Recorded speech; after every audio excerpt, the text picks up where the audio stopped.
सुप्रभात बच्चों, मैं नीमा हिंदी की अध्यापिका।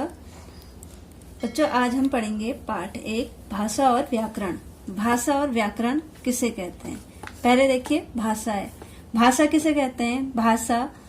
भाषा वह माध्यम है जो मनुष्य के भावों और विचारों का आदान प्रदान करती है, अर्थात मुख से निकली सार्थक ध्वनि जो हमारे विचारों को दूसरों तक तथा दूसरों के विचारों को हम तक पहुंचाती है, उसे क्या कहते हैं? भाषा कहते हैं। समझ में आया होगा आपके कि भाषा किसे कहते हैं? वह माध्यम। यहाँ कहा गया है कि भाषा वह माध्यम है, यानी कि भाषा क्या है? एक माध्यम है जिसके द्वारा क्या करता है, हर कोई मनुष्य जो है अपने भावों को और अपने विचारों को जो है दूसरों तक पहुंचाता है और दूसरों के विचारों और भावों को जो है ग्रहण करता है। तो वो क्या कहलाते हैं? हमारी भाषा कहलाते हैं। अब है भाषा के रूप। भाषा के रूप, भाषा के मुख्यतः 2 रूप होते हैं। कितने होते हैं? 2 रूप मुख्य होते हैं, लिखित भाषा और मौखिक भाषा। लेकिन साधारण रूप से भाषा के 3 भेद होते हैं: मौखिक भाषा, लिखित भाषा और सांकेतिक भाषा। अब देखते हैं कि मौखिक भाषा क्या है, लिखित भाषा क्या है और सांकेतिक भाषा क्या है। मौखिक भाषा, भाषा का वह रूप जिसमें हम अपनी बात बोलकर दूसरों को समझाते हैं, मौखिक भाषा कहलाती है। भाषा का कौन सा रूप है जिससे कि क्या करते हैं, हम बोलकर दूसरों को समझाते हैं, अपने मन के भावों और विचारों को क्या करते हैं, दूसरों के सामने जो है बोलकर प्रकट करते हैं, या दूसरों के सामने बोलकर दूसरों को समझाने की कोशिश करते हैं। तो उसे क्या कहते हैं? भाषा का मौखिक रूप। मौखिक रूप का एक उदाहरण देखिए, नेताजी ने भाषण दिया, यानी क्या दिया? बोला, भाषण बोला उन्होंने, यानी भाषण दिया। तो ये क्या है? मौखिक भाषा का रूप है। अब है लिखित भाषा। भाषा का वह रूप जिसके द्वारा लिखकर हम अपने विचारों और भावों को क्या करते हैं, दूसरों तक पहुंचाते हैं, या दूसरों के विचारों और भावों को जो है हम क्या करते हैं, ग्रहण करते हैं। लिखे हुए भाषा को पढ़कर ग्रहण करते हैं, वो क्या कहलाती है? लिखित भाषा। इसका उदाहरण है जैसे नेहा ने पिताजी को पत्र लिखा, यानी नेहा अपने मन के विचारों को अपने पिता तक पत्र के द्वारा लिखकर पहुंचा रही है, तो उसे क्या कहते हैं? लिखित भाषा। अब है तीसरा रूप, सांकेतिक भाषा।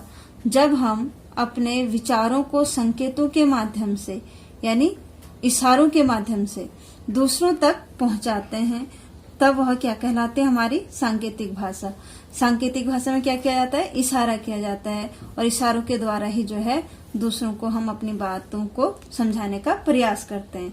तो ये क्या कहलाता है? सांकेतिक भाषा। उदाहरण है इसका, गूंगे और बहरे व्यक्ति अपने मन के भावों और संकेतों के माध्यम से क्या करते हैं? दूसरों को समझाते हैं। इसका एक उदाहरण जैसे ट्रैफिक पुलिस होगी।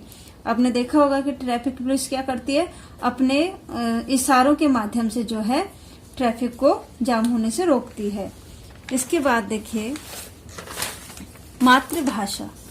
मातृभाषा माँ या परिवार के अन्य सदस्यों द्वारा बोली जाने वाली भाषा मातृभाषा कहलाती है।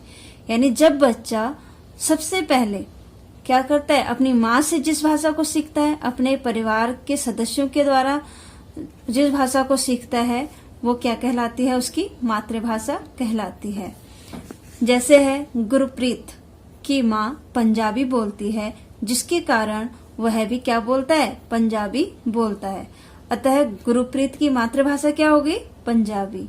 ऐसे ही किसी व्यक्ति या किसी बच्चे की माँ जो है अगर हिंदी भाषा बोलती है और बच्चा जो है सबसे पहले अपनी माँ से हिंदी भाषा सीखता है, तो वह उसकी मातृभाषा हो गई। तो मातृभाषा आपको समझ में आ गया होगा कि एक बार फिर से सुन लेते हैं। माँ या परिवार के अन्य सदस्यों द्वारा बोली जाने वाली भाषा मातृभाषा कहलाती है।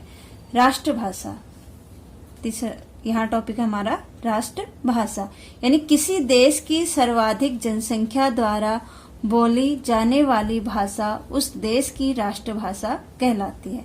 जैसे हमारा देश है भारत, हमारे भारत देश में जो है हिंदी भाषा जो है हमारे देश के अधिकतर स्टेटों में, यानी अधिकतर राज्यों में बोली जाती है। तो सर्वाधिक जनसंख्या यानी ज्यादातर जनसंख्या जो है वो क्या बोलती है, हिंदी भाषा को बोलती है। तो हमारी राष्ट्रभाषा क्या है, हिंदी। अब है अंतर्राष्ट्रीय भाषा। जब कोई भाषा विश्व के अनेक देशों द्वारा बोली जाती है या आपसी संपर्क का माध्यम बनती है तो उसे बोलते हैं हम अंतर्राष्ट्रीय भाषा। जैसे अंग्रेजी भाषा क्या है, अंतर्राष्ट्रीय भाषा है। आपने देखा होगा कि विश्व के जो भी देश हैं, बहुत ज्यादातर जो देश हैं वो आपस में जो है संपर्क की जो उनकी भाषा है, यानी आपस में जिस भाषा में वो बातचीत करते हैं वो कौन सी होती है, अंग्रेजी भाषा है। तो इस रूप में अंतर्राष्ट्रीय भाषा क्या हो गई, अंग्रेजी। अब है भारत की भाषाएं। भारतीय संविधान में 22 भाषाओं को मान्यता प्रदान की गई है। यह मान्यता कब प्रदान की गई, 14 सितंबर सन 1949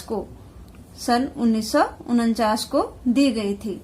इसलिए प्रत्येक 14 सितंबर को हम हिंदी दिवस के रूप में भी मनाते हैं। ये 22 भाषाएं जो हैं वो निम्न हैं, यानी कि हमारे देश में जो है भारतीय संविधान ने जो है 22 भाषाओं को मान्यता प्रदान की 14 सितंबर को।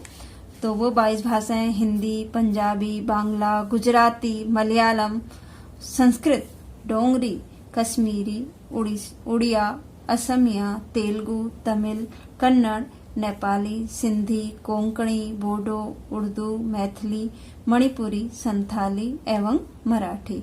तो ये 22 भाषाओं को क्या है, हमारे संविधान द्वारा मान्यता प्रदान की गई थी।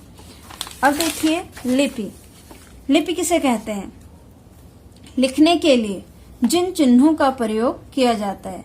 जब हम लिखते हैं तो लिखते समय हम क्या करते हैं, वर्ण चिन्हों को यानी ध्वनि चिन्हों का प्रयोग करते हैं। तो उन चिन्हों को हम क्या कहते हैं, लिपि कहते हैं। अलग अलग भाषाओं की अलग अलग लिपियां होती हैं। जैसे मैंने यहाँ कुछ भाषाएं लिखी हैं और उनकी लिपियां भी लिखी हैं। जैसे हिंदी भाषा है, हिंदी भाषा की जो लिपि है वो है देवनागरी लिपि। उर्दू भाषा की लिपि है फारसी लिपि। पंजाबी की गुरुमुखी लिपि, अंग्रेजी की रोमन लिपि।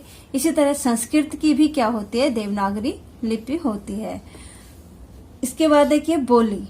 अब बोली किसे कहते हैं, किसी क्षेत्र विशेष में बोली जाने वाली भाषा उस क्षेत्र विशेष की बोली कहलाती है। जैसे हिमाचल प्रदेश की बोली हिमाचली है, उत्तराखंड की बोली क्या है, कुमाऊनी और गढ़वाली। यानी उस क्षेत्र में, हिमाचल प्रदेश के उस क्षेत्र में या हिमाचल प्रदेश में जो है उस राज्य के क्षेत्र में क्या बोली जाती है, हिमाचली बोली जाती है। तो ये क्या होगी, वहां की बोली होगी। यानी हिमाचल प्रदेश की क्या होगी, बोली हिमाचली होगी।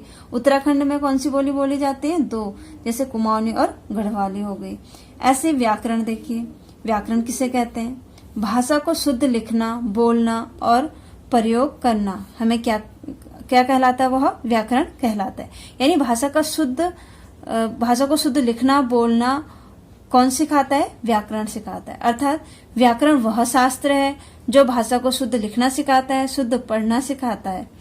व्याकरण के 3 भेद होते हैं, वर्ण विचार, शब्द विचार और वाक्य विचार। अब व्याकरण 3 भागों से बना है। जैसे वर्ण विचार में क्या होता है, जिसमें वर्णों के संयोजन, उच्चारण और लेखन का अध्ययन किया जाता है।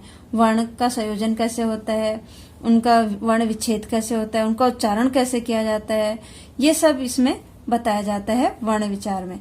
फिर है शब्द विचार, यानी शब्दों के स्रोत क्या हैं, उनके भेद क्या हैं, उनकी रचनाएं क्या हैं, और इन सब बातों का उसमें अध्ययन किया जाता है। किसमें अध्ययन किया जाता है, शब्द विचार में।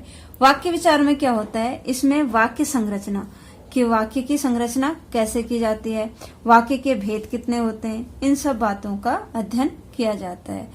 तो यहाँ हमारा जो है ये पाठ समाप्त हुआ। आपको अगर इसमें कोई समस्या हो तो आप जो है कमेंट बॉक्स पे लिख सकते हैं। धन्यवाद।